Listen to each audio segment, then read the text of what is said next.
ਸਤਿ ਸ਼੍ਰੀ ਅਕਾਲ। ਤੁਸੀਂ ਵੇਖ ਰਹੇ ਹੋ ਟੀਵੀ ਪੰਜਾਬ ਤੇ ਮੈਂ ਹਾਂ ਤੁਹਾਡੇ ਨਾਲ ਇੰਦਰਪ੍ਰੀਤ ਕੌਰ ਸੰਗੀੜਾ। ਖਬਰਾਂ ਦੇ ਇਸ ਬੁਲੇਟਿਨ ਵਿੱਚ ਤੁਹਾਡਾ ਸਵਾਗਤ ਹੈ। ਸਭ ਤੋਂ ਪਹਿਲਾਂ ਨਜ਼ਰ ਮਾਰਦੇ ਹਾਂ ਹੈਡਲਾਈਨਸ ਤੇ। ਟਰੱਕ ਡਰਾਈਵਰਾਂ ਨੂੰ ਜਲਦ ਮਿਲੇਗੀ ਪੀਆਰ, ਐਕਸਪ੍ਰੈਸ ਐਂਟਰੀ ਵਾਸਤੇ ਹੋਣਗੇ ਯੋਗ। ਕੈਨੇਡਾ ਨੇ ਜਲਦ ਵੀਜ਼ੇ ਦੇਣ ਦਾ ਕੀਤਾ ਐਲਾਨ, ਹੁਣ ਇਮੀਗ੍ਰੇਸ਼ਨ ਅਰਜ਼ੀਆਂ ਵਿੱਚ ਆਵੇਗੀ ਤੇਜ਼ੀ। ਨੈਟਫਲਿਕਸ ਦਾ ਪਾਸਵਰਡ ਸ਼ੇਅਰ ਕਰਨ ਤੇ ਸਖਤੀ, ਹੁਣ ਦੇਣੇ ਪੈਣਗੇ ਮਹੀਨੇ ਦੇ ਵਾਧੂ $8। ਵਿਰੋਧੀ ਪਾਰਟੀ ਨੇ ਕੀਤੀ ਕਾਨਫਰੰਸ, ਜਾਣੋ ਕੀ ਬੋਲੇ ਵਿਰੋਧੀ ਲੀਡਰ। ਕੈਨੇਡਾ ਤੋਂ ਟਰੱਕ ਡਰਾਈਵਰਾਂ ਵਾਸਤੇ ਇਮੀਗ੍ਰੇਸ਼ਨ ਨਾਲ ਜੁੜੀ ਹੋਈ ਵੱਡੀ ਖਬਰ ਸਾਹਮਣੇ ਆਈ ਹੈ, ਜਿੱਥੇ ਟਰੱਕ ਡਰਾਈਵਰਾਂ ਨੂੰ ਵੀ ਪੀਆਰ ਹਾਸਲ ਕਰਨ ਵਿੱਚ ਆਸਾਨੀ ਹੋਵੇਗੀ। ਜੀ ਹਾਂ, ਇਮੀਗ੍ਰੇਸ਼ਨ ਮੰਤਰੀ ਵੱਲੋਂ ਐਲਾਨ ਕੀਤਾ ਗਿਆ ਹੈ ਕਿ ਬੱਸ ਡਰਾਈਵਰ ਤੇ ਟਰੱਕ ਡਰਾਈਵਰ ਵੀ ਹੁਣ ਐਕਸਪ੍ਰੈਸ ਐਂਟਰੀ ਵਾਸਤੇ ਯੋਗ ਹੋਣਗੇ, ਜਿਸ ਦਾ ਮਤਲਬ ਹੈ ਕਿ ਇਹਨਾਂ ਨੂੰ ਵੀ ਪੀਆਰ ਦੇ ਸੱਦੇ ਜਾਰੀ ਕੀਤੇ ਜਾਣਗੇ।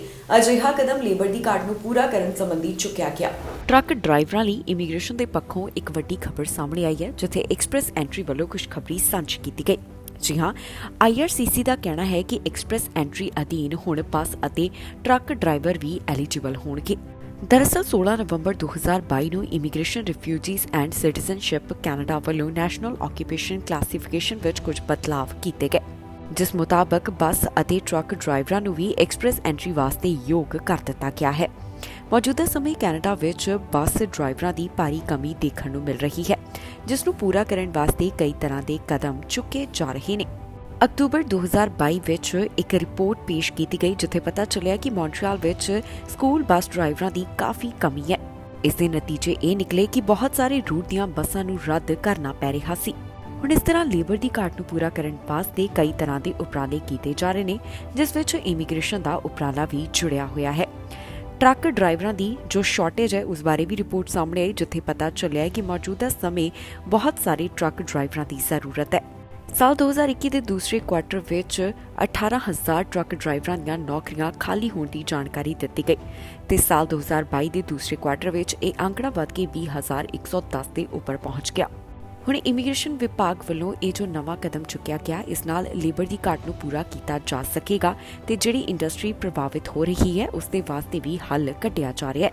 ਇਮੀਗ੍ਰੇਸ਼ਨ ਵਿਭਾਗ ਵੱਲੋਂ ਕਹਿ ਦਿੱਤਾ ਗਿਆ ਕਿ ਉਹਨਾਂ ਵੱਲੋਂ ਇਮੀਗ੍ਰੇਸ਼ਨ ਅਰਜ਼ੀਆਂ ਦੀ ਪ੍ਰੋਸੈਸਿੰਗ ਵਿੱਚ ਹੁਣ ਤੇਜ਼ੀ ਲਿਆਂਦੀ ਜਾ ਰਹੀ ਹੈ ਤੇ ਜਲਦ ਵੀਜ਼ੇ ਦਿੱਤੇ ਜਾਣਗੇ। ਇਹ ਐਲਾਨ ਉਹਨਾਂ ਵੱਲੋਂ ਤੁਰਕੀ ਅਤੇ ਸੀਰੀਆ ਵਾਸਤੇ ਕੀਤਾ ਗਿਆ, ਜਿੱਥੇ ਭੂਚਾਲ ਪ੍ਰਭਾਵਿਤ ਇਲਾਕਿਆਂ ਨਾਲ ਜੁੜੇ ਹੋਏ ਲੋਕਾਂ ਦੀਆਂ ਫਾਈਲਾਂ ਦੇ ਉੱਪਰ ਜਲਦ ਫੈਸਲਾ ਸੁਣਾਇਆ ਜਾਵੇਗਾ। ਅਰਜ਼ੀਆਂ ਦੇ ਉੱਪਰ ਛੇਤੀ ਫੈਸਲਾ ਸੁਣਾਏ ਜਾਣ ਦੀ ਗੱਲ ਕਹੀ ਜਾ ਰਹੀ ਹੈ।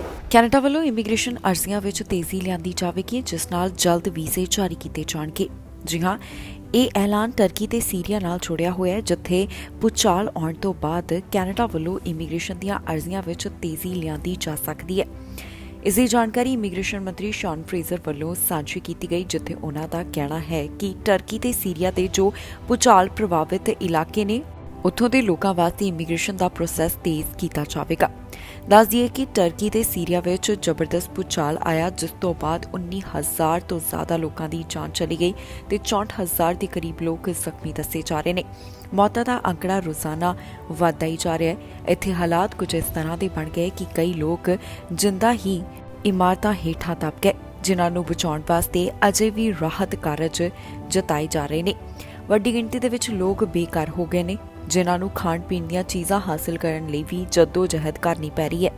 ਅਜਿਹੇ ਹਾਲਾਤਾਂ ਵਿੱਚ ਕੈਨੇਡਾ ਦੇ ਪ੍ਰਧਾਨ ਮੰਤਰੀ ਜਸਟਿਨ ਟਰੂਡੋ ਵੱਲੋਂ ਵੀ ਮਦਦ ਦਾ ਵੱਡਾ ਐਲਾਨ ਕੀਤਾ ਗਿਆ ਤੇ ਹੁਣ ਇਹ ਦੱਸਿਆ ਜਾ ਰਿਹਾ ਹੈ ਕਿ ਇਮੀਗ੍ਰੇਸ਼ਨ ਦੀਆਂ ਅਰਜ਼ੀਆਂ ਵਿੱਚ ਵੀ ਤੇਜ਼ੀ ਲਿਆਂਦੀ ਜਾਵੇਗੀ, ਤਾਂ ਕਿ ਇੱਥੋਂ ਆਉਣ ਵਾਲੇ ਲੋਕਾਂ ਨੂੰ ਕੈਨੇਡਾ ਦਾ ਜਲਦ ਵੀਜ਼ਾ ਮਿਲ ਸਕੇ।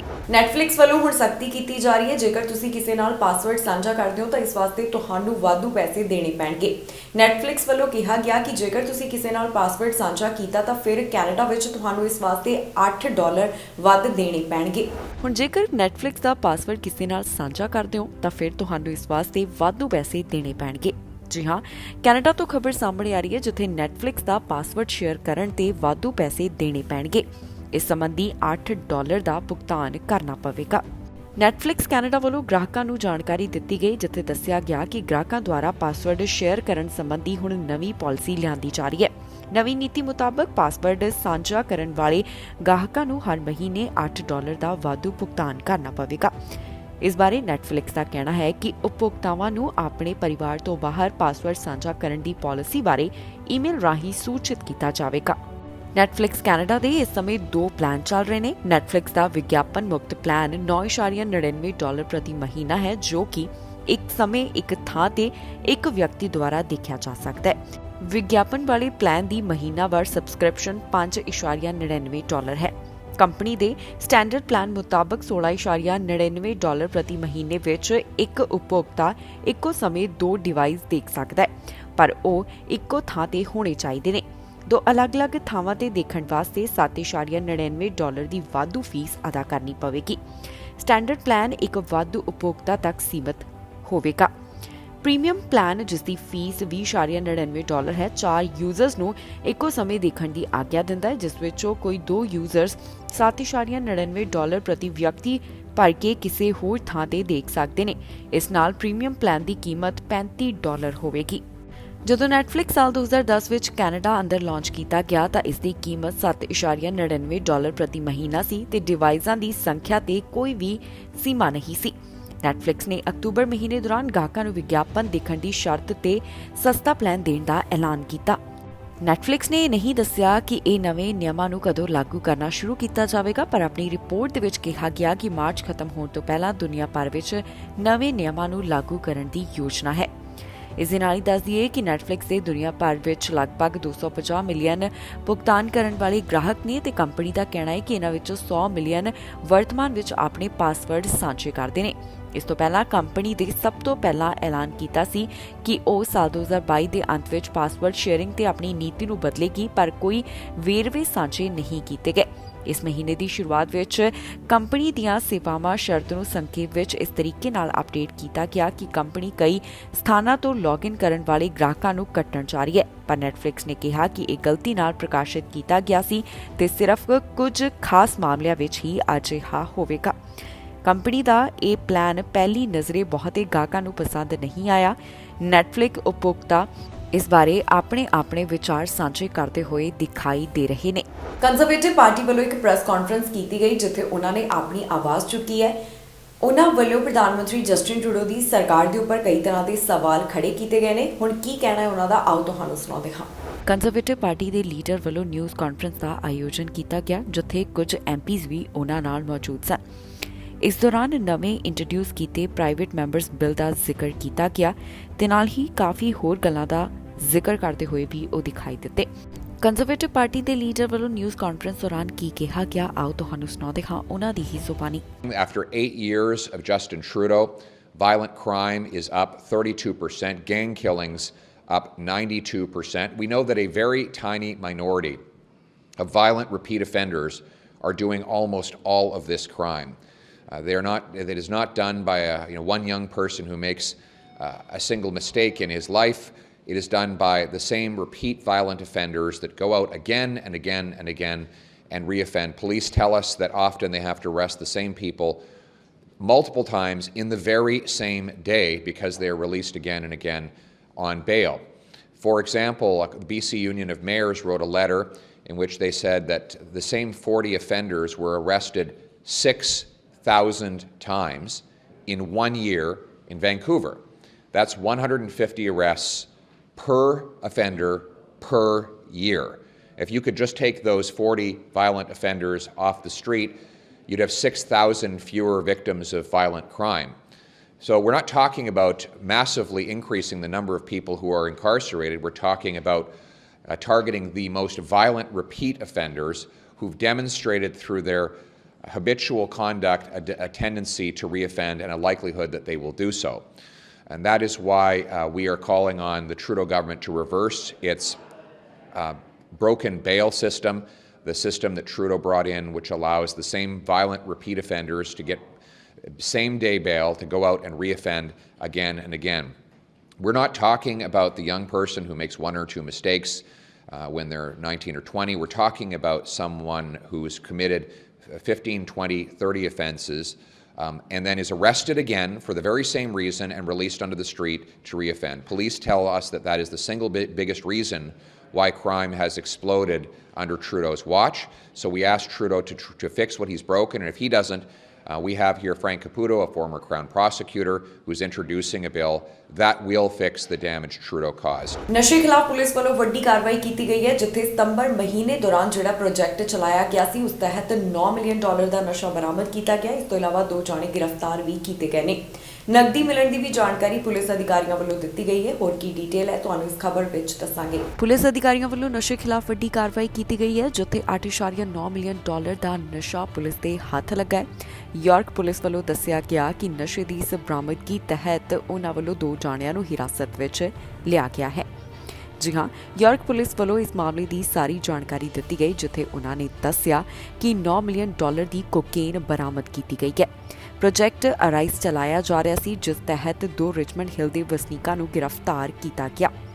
ਦੱਸ ਦਈਏ ਕਿ ਇਸ ਜਾਂਚ ਦੀ ਸ਼ੁਰੂਆਤ ਸਤੰਬਰ ਮਹੀਨੇ ਦੌਰਾਨ ਕੀਤੀ ਗਈ, ਜਿੱਥੇ ਪੁਲਿਸ ਨੂੰ ਸ਼ੱਕ ਸੀ ਕਿ 2 ਜਾਣੇ ਨਸ਼ੇ ਦੀ ਤਸਕਰੀ ਨਾਲ ਜੁੜੇ ਹੋਏ ਹਨ। ਇਸ ਤੋਂ ਬਾਅਦ ਜਨਵਰੀ ਮਹੀਨੇ ਦੌਰਾਨ ਪੁਲਿਸ ਅਧਿਕਾਰੀਆਂ ਵੱਲੋਂ ਸਰਚ ਵਾਰੰਟ ਐਗਜ਼ੀਕਿਊਟ ਕੀਤੇ ਗਏ ਤੇ ਇਸ ਦਾ ਨਤੀਜਾ ਇਹ ਨਿਕਲਿਆ ਕਿ 8.9 ਮਿਲੀਅਨ ਡਾਲਰ ਦੀ ਕੋਕੇਨ ਬਰਾਮਦ ਕੀਤੀ ਗਈ। ਇਸ ਤੋਂ ਇਲਾਵਾ ਪੁਲਿਸ ਦੇ ਹੱਥ 2,60,000 ਡਾਲਰ ਦੀ ਨਕਦੀ ਅਤੇ 1 ਲੱਖ ਡਾਲਰ ਦੇ ਕੀਮਤੀ ਕੱਪੜੇ ਵੀ ਲੱਗੇ ਨੇ। ਪੁਲਿਸ ਅਧਿਕਾਰੀਆਂ ਵੱਲੋਂ ਦੱਸਿਆ ਗਿਆ ਕਿ ਇਹ ਨਸ਼ਾ ਕਿਸ ਤਰ੍ਹਾਂ ਇੱਥੇ ਉਹਨਾਂ ਨੂੰ ਮਿਲਿਆ। ਇਸ ਤੋਂ ਇਲਾਵਾ ਜਿਹੜੇ 2 ਜਾਣੇ ਗ੍ਰਿਫਤਾਰ ਕੀਤੇ ਗਏ ਉਹਨਾਂ ਦੀ ਪਹਿਚਾਣ ਵੀ ਜਨਤਕ ਕੀਤੀ ਗਈ ਹੈ। ਇੱਕ ਦਾ ਨਾਮ ਐਲੀਸ਼ਾ ਉਮਰ 30 ਸਾਲ, ਦੂਸਰੇ ਦਾ ਵਿਲੀਅਮ ਉਮਰ 39 ਸਾਲ ਦੇ ਕਰੀਬ ਦੱਸੀ ਗਈ ਤੇ ਇਹਨਾਂ ਉੱਪਰ ਚਾਰਜਸ ਵੀ ਲਗਾਏ ਗਏ ਨੇ। ਪੁਲਿਸ ਅਧਿਕਾਰੀਆਂ ਦਾ ਕਹਿਣਾ ਹੈ ਕਿ ਉਹ ਮਾਮਲੇ ਦੀ ਵਧੇਰੇ ਜਾਂਚ ਪੜਤਾਲ ਕਰ ਰਹੇ ਨੇ। ਜੇਕਰ ਇਸ ਬਾਰੇ ਕਿਸੇ ਨੂੰ ਵੀ ਕੋਈ ਜਾਣਕਾਰੀ ਹੋਵੇ ਤਾਂ ਉਹਨਾਂ ਨਾਲ ਜ਼ਰੂਰ ਸੰਪਰਕ ਕਰਨ ਤੇ ਇਸ ਦੀ ਵਧੇਰੇ ਜਾਣਕਾਰੀ ਉਹਨਾਂ ਨਾਲ ਸਾਂਝੀ ਕੀਤੀ ਜਾ ਸਕਦੀ ਹੈ। ਫਿਲਹਾਲ ਇਸ ਸੰਬੰਧੀ ਵਧੇਰੇ ਜਾਂਚ ਪੜਤਾਲ ਜਾਰੀ ਹੈ, ਜਿਸ ਤੋਂ ਬਾਅਦ ਅਗਲੀ ਅਪਡੇਟ ਜਾਰੀ ਕੀਤੀ ਜਾਵੇਗੀ। ਹੁਣ ਤੱਕ ਪੁਲਿਸ ਵੱਲੋਂ ਇਹਨਾਂ तमाम ਗੱਲਾਂ ਦਾ ਜ਼ਿਕਰ ਕੀਤਾ ਗਿਆ। ਰਾਹਗੀਰ ਨੂੰ ਵਾਹਨ ਦੀ ਟੱਕਰ ਲੱਗੀ ਹੈ, ਜਿਸ ਤੋਂ ਬਾਅਦ ਉਸ ਨੂੰ ਜ਼ਖਮੀ ਹਾਲਤ ਵਿੱਚ ਹਸਪਤਾਲ ਭਰਤੀ ਕਰਵਾਇਆ ਗਿਆ। ਪੁਲਿਸ ਇਸ ਸਾਰੇ ਮਾਮਲੇ ਦੀ ਜਾਂਚ ਕਰ ਰਹੀ ਹੈ, ਉਹਨਾਂ ਵੱਲੋਂ ਬਹੁਤੀ ਡਿਟੇਲ ਨਹੀਂ ਦਿੱਤੀ ਗਈ। ਮਿਸੀਸਾਗਾ ਤੋਂ ਇੱਕ ਅਜਿਹਾ ਮਾਮਲਾ ਸਾਹਮਣੇ ਹੈ ਜਿੱਥੇ ਹਾਦਸਾ ਵਾਪਰਿਆ ਤੇ ਹਾਦਸੇ ਕਾਰਨ ਰਾਹਗੀਰ ਨੂੰ ਵਾਹਨ ਦੀ ਟੱਕਰ ਲੱਗੀ ਹੈ। ਪੁਲਿਸ ਅਧਿਕਾਰੀਆਂ ਵੱਲੋਂ ਇਸ ਬਾਰੇ ਜਾਣਕਾਰੀ ਸਾਂਝੀ ਕਰਦਿਆਂ ਕਿਹਾ ਗਿਆ ਕਿ ਰਾਹਗੀਰ ਦੀ ਇਸ ਸਮੇਂ ਹਾਲਤ ਗੰਭੀਰ ਬਣੀ ਹੋਈ ਹੈ। ਪੀਲ ਪੁਲਿਸ ਦਾ ਕਹਿਣਾ ਹੈ ਘਟਨਾ 11:30 ਦੇ ਕਰੀਬ ਸਾਹਮਣੇ ਆਈ ਹੈ। ਇਸ ਦੌਰਾਨ ਵਾਹਨ ਦੀ ਟੱਕਰ ਰਾਹਗੀਰ ਨੂੰ ਲੱਗੀ ਹੈ। ਰਾਹਗੀਰ ਨੂੰ ਹਸਪਤਾਲ ਵਿੱਚ ਭਰਤੀ ਕਰਵਾਇਆ ਗਿਆ, ਜਿਸ ਨੂੰ ਕਾਫੀ ਸੱਟਾਂ ਆਈਆਂ ਨੇ। ਜੋ ਵਾਹਨ ਦੇ ਨਾਲ ਜੁੜਿਆ ਹੋਇਆ ਡਰਾਈਵਰ ਸੀ ਉਹ ਮੌਕੇ ਵਾਲੀ ਥਾਂ ਦੇ ਉੱਪਰ ਮੌਜੂਦ ਰਿਹਾ ਤੇ ਉਸ ਵੱਲੋਂ ਜਾਂਚ ਵਿੱਚ ਪੂਰਾ ਸਹਿਯੋਗ ਦਿੱਤਾ ਜਾ ਰਿਹਾ ਹੈ। ਜਿਹੜੀ ਥਾਂ ਤੇ ਇਹ ਘਟਨਾ ਵਾਪਰੀ ਉਸ ਨੂੰ ਕੁਝ ਦੇਰ ਲਈ ਬੰਦ ਰੱਖਿਆ ਗਿਆ, ਪਰ ਬਾਅਦ ਦੇ ਵਿੱਚ ਮੁੜ ਖੋਲ੍ਹ ਦਿੱਤਾ ਗਿਆ। ਪੀਲ ਪੁਲਿਸ ਵੱਲੋਂ ਇਸ ਮਾਮਲੇ ਬਾਰੇ ਲਗਾਤਾਰ ਟਵਿੱਟਰ ਦੇ ਉੱਪਰ ਵੀ ਜਾਣਕਾਰੀ ਸਾਂਝੀ ਕੀਤੀ ਜਾ ਰਹੀ ਹੈ। ਉਹਨਾਂ ਵੱਲੋਂ ਹੁਣ ਤੱਕ ਪੀੜਤ ਦੀ ਪਹਿਚਾਣ ਜਨਤਕ ਨਹੀਂ ਕੀਤੀ ਗਈ ਤੇ ਨਾ ਹੀ ਡਰਾਈਵਰ ਬਾਰੇ ਕੋਈ ਹੋਰ ਡਿਟੇਲ ਦਿੱਤੀ ਗਈ ਹੈ। ਪੁਲਿਸ ਅਧਿਕਾਰੀਆਂ ਦਾ ਇਹੀ ਕਹਿਣਾ ਹੈ ਕਿ ਜ਼ਖਮੀ ਹਾਲਤ ਦੇ ਵਿੱਚ ਰਾਹਗੀਰ ਨੂੰ ਹਸਪਤਾਲ ਵਿੱਚ ਭਰਤੀ ਕਰਵਾਇਆ ਗਿਆ, ਜਿੱਥੇ ਉਸ ਦਾ ਇਲਾਜ ਚੱਲ ਰਿਹਾ ਹੈ। ਇਸ ਸੰਬੰਧੀ ਵਧੇਰੇ ਜਾਂਚ ਪੜਤਾਲ ਜਾਰੀ ਹੈ, ਜਿਸ ਤੋਂ ਬਾਅਦ ਅਗਲੀ ਅਪਡੇਟ ਜਾਰੀ ਕੀਤੀ ਜਾਵੇਗੀ। ਪ੍ਰਧਾਨ ਮੰਤਰੀ ਜਸਟਿਨ ਟਰੂਡੋ ਵੱਲੋਂ ਸੋਸ਼ਲ ਮੀਡੀਆ ਦੇ ਉੱਪਰ ਸਿਹਤ ਨਾਲ ਜੁੜੀ ਹੋਈ ਖਾਸ ਜਾਣਕਾਰੀ ਸਾਂਝੀ ਕੀਤੀ ਗਈ, ਜਿੱਥੇ ਪ੍ਰਧਾਨ ਮੰਤਰੀ ਨੇ ਦੱਸਿਆ ਹੈ ਕਿ ਹੁਣ ਕਿਹਨਾਂ ਨੂੰ ਫਾਇਦਾ ਹੋਵੇਗਾ। तमाम ਕੈਨੇਡੀਅਨਸ ਦਾ ਜ਼ਿਕਰ ਕਰਦੇ ਹੋਏ ਵੀ ਪ੍ਰਧਾਨ ਮੰਤਰੀ ਦਿਖਾਈ ਦਿੱਤੇ ਨੇ। ਹੈਲਥ ਕੇਅਰ ਨੂੰ ਲੈ ਕੇ ਉਹਨਾਂ ਵੱਲੋਂ ਕਿਹੜੀਆਂ ਗੱਲਾਂ ਦੀ ਸਾਂਝ ਪਾਈ ਗਈ, ਆਓ ਤੁਹਾਨੂੰ ਸੁਣਾਉਂਦੇ ਹਾਂ। ਹੈਲਥ ਕੇਅਰ ਬਾਰੇ ਪ੍ਰਧਾਨ ਮੰਤਰੀ ਜਸਟਿਨ ਟਰੂਡੋ ਵੱਲੋਂ ਇੱਕ ਖਾਸ ਜਾਣਕਾਰੀ ਸਾਂਝੀ ਕੀਤੀ ਗਈ ਹੈ, ਜਿੱਥੇ ਉਹਨਾਂ ਵੱਲੋਂ ਇਨਵੈਸਟਮੈਂਟ ਦਾ ਜ਼ਿਕਰ ਕੀਤਾ ਗਿਆ। ਇਸ ਮੌਕੇ ਬੋਲਦਿਆਂ ਪ੍ਰਧਾਨ ਮੰਤਰੀ ਨੇ ਕਿਹਾ ਕਿ ਉਹਨਾਂ ਵੱਲੋਂ तमाम ਕੈਨੇਡੀਅਨਸ ਨੂੰ ਉਹ ਹੈਲਥ ਕੇਅਰ ਦਿੱਤੀ ਜਾਵੇਗੀ ਜਿਹੜੇ ਕਿ ਉਹ ਡਿਜ਼ਰਵ ਕਰਦੇ ਹਨ। ਇਸ ਤੋਂ ਇਲਾਵਾ universal public health care system ਦਾ ਜ਼ਿਕਰ ਕਰਦੇ ਹੋਏ ਵੀ ਉਹ ਦਿਖਾਈ ਦਿੱਤੇ। ਕੀ ਕਹਿਣਾ ਹੈ ਪ੍ਰਧਾਨ ਮੰਤਰੀ ਦਾ, ਆਓ ਤੁਹਾਨੂੰ ਸੁਣਾਉਂਦੇ ਹਾਂ। This is a big country, built on big, progressive ideas. And few are more central to who we are as Canadians than the promise of universal, publicly funded healthcare. We all pay our fair share, knowing that, unlike a lot of places, we don't have to make the choice between paying the mortgage or getting a much-needed surgery. And we like to know that our neighbour doesn't have to make that choice either, no matter their circumstances. So when it comes to healthcare, we need to make sure to look out for everyone and leave out no one. We're taking action today so Canadians can continue to have trust in our public system. We know that cuts and austerity won't make us stronger and won't help Canadians thrive.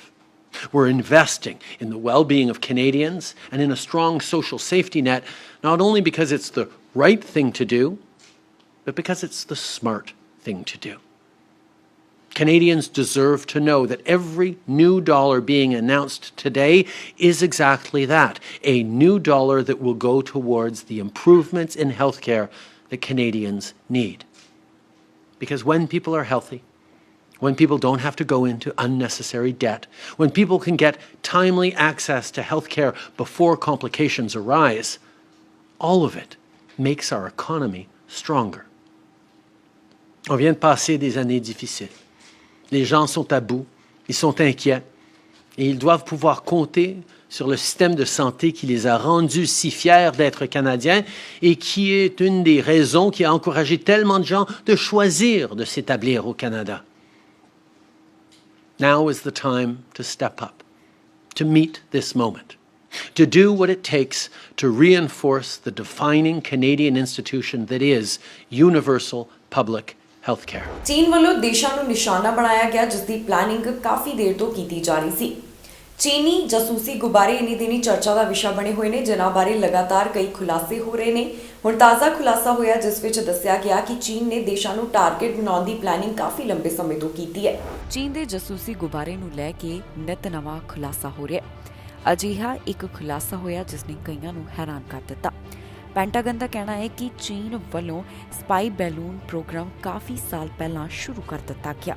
ਦੱਸ ਦਈਏ ਕਿ ਚੀਨ ਦਾ ਇੱਕ ਜਾਸੂਸੀ ਗੁਬਾਰਾ America ਦੀ air space ਵਿੱਚ ਦਾਖਲ ਹੋਇਆ ਜਿਸ ਤੋਂ ਬਾਅਦ ਅਮਰੀਕਾ ਵਾਲੇ ਪਾਸੇ ਤੋਂ ਇਸ ਨੂੰ ਹੇਠਾਂ ਸੁੱਟ ਦਿੱਤਾ ਗਿਆ।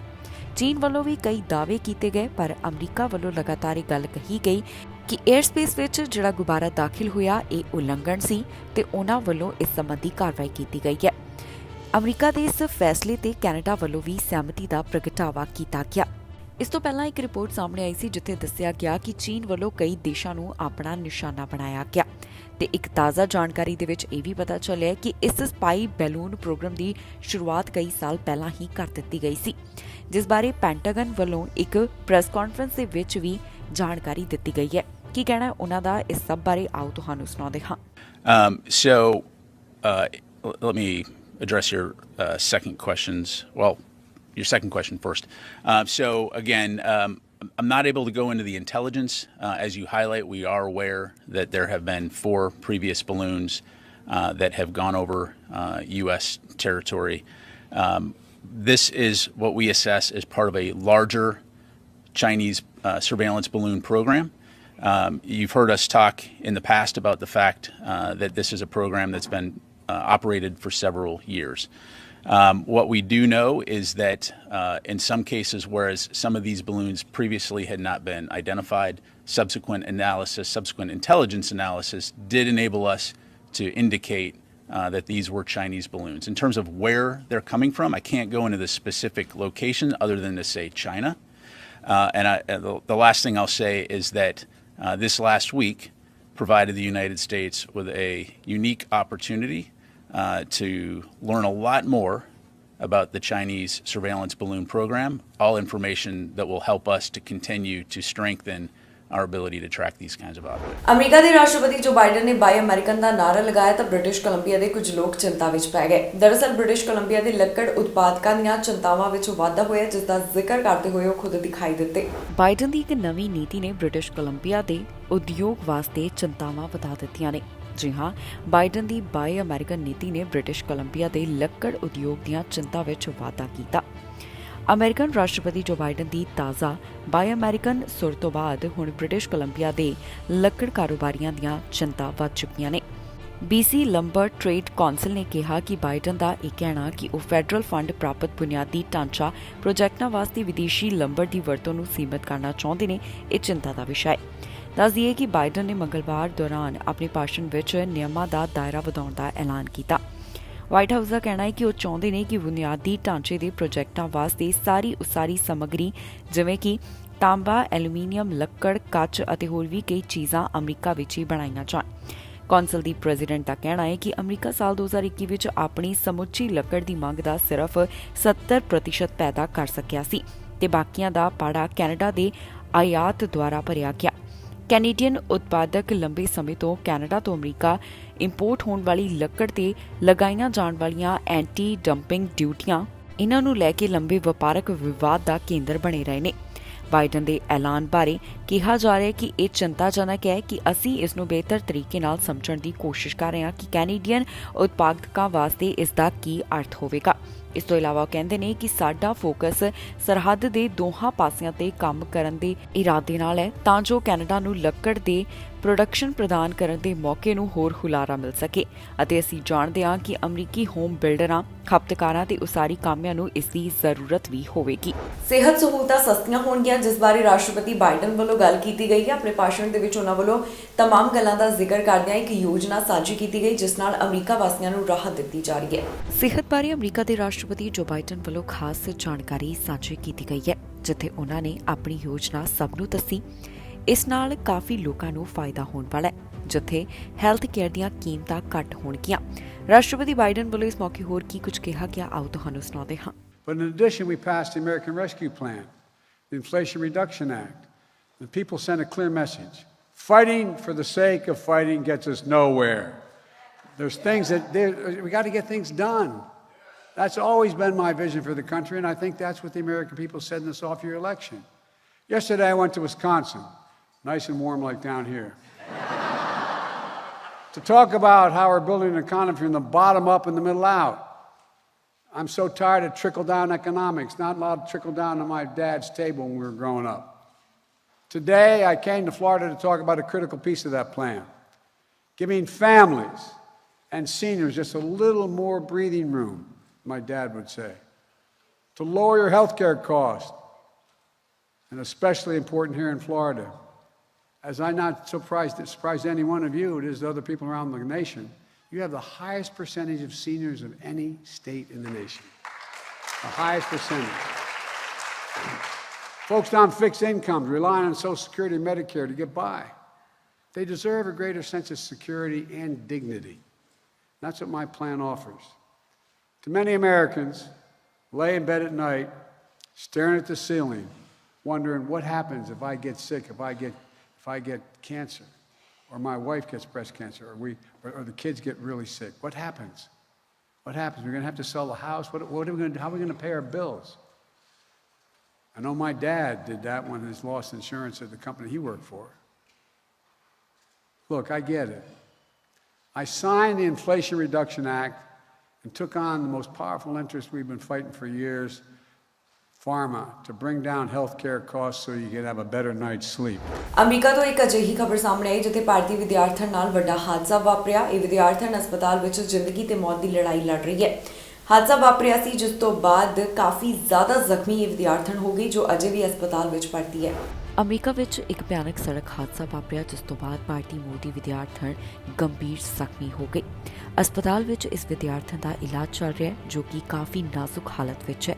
ਇਹ ਘਟਨਾ ਅਮਰੀਕਾ ਦੇ ਅਰਕਾਨਸਾ ਸੂਬੇ ਤੋਂ ਸਾਹਮਣੇ ਆਈ ਹੈ ਜਿੱਥੇ ਭਿਆਨਕ ਸੜਕ ਹਾਦਸਾ ਵਾਪਰਿਆ। ਇਸ ਹਾਦਸੇ ਵਿੱਚ ਵਿਦਿਆਰਥਣ ਜ਼ਖਮੀ ਹੋ ਗਈ। ਇਹ ਵਿਦਿਆਰਥਣ ਭਾਰਤੀ ਮੂਲ ਦੀ ਦੱਸੀ ਗਈ ਹੈ। ਦੱਸਿਆ ਜਾ ਰਿਹਾ ਹੈ ਕਿ ਸੜਕ ਉੱਤੇ ਬਰਫ਼ ਪਈ ਸੀ ਜਿਸ ਕਾਰਨ ਕਾਰ ਬੇਕਾਬੂ ਹੋ ਗਈ ਤੇ ਉਹ ਪਲਟ ਗਈ।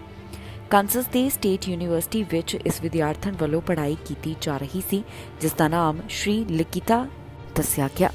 ਅਧਿਕਾਰੀਆਂ ਦਾ ਕਹਿਣਾ ਹੈ ਕਿ ਇਹ ਵਿਦਿਆਰਥਣ 30 ਜਨਵਰੀ ਦੀ ਰਾਤ ਨੂੰ ਆਪਣੇ ਦੋਸਤਾਂ ਨਾਲ ਯਾਤਰਾ ਕਰ ਰਹੀ ਸੀ ਜਿਸ ਵੇਲੇ ਅਰਕਾਨਸਸ ਦੇ ਬੈਟਨਵਿਲੇ ਤੋਂ ਲਗਭਗ 15 ਮਿੰਟ ਦੀ ਦੂਰੀ ਤੇ ਹਾਈਵੇ ਤੇ ਹਾਦਸਾ ਵਾਪਰ ਗਿਆ। ਉਦੋਂ ਤੋਂ ਹੀ ਇਹ ਵਿਦਿਆਰਥਣ ਹਸਪਤਾਲ ਵਿੱਚ ਜ਼ਿੰਦਗੀ ਤੇ ਮੌਤ ਦੀ ਲੜਾਈ ਲੜ ਰਹੀ ਹੈ। ਇਸ ਤੋਂ ਇਲਾਵਾ ਗੋਫੰਡਮੀ ਵੀ ਚਲਾਇਆ ਗਿਆ ਜਿਸ ਦੀ ਜਾਣਕਾਰੀ ਸਾਂਝੀ ਕੀਤੀ ਗਈ ਹੈ। ਡਾਕਟਰਸ ਕਹਿ ਰਹੇ ਨੇ ਕਿ ਉਸ ਦੀ ਹਾਲਤ ਕਾਫੀ ਜ਼ਿਆਦਾ ਨਾਜ਼ੁਕ ਬਣੀ ਹੋਈ ਹੈ ਤੇ ਉਹ ਵੈਂਟੀਲੇਟਰ ਉੱਪਰ ਹੈ।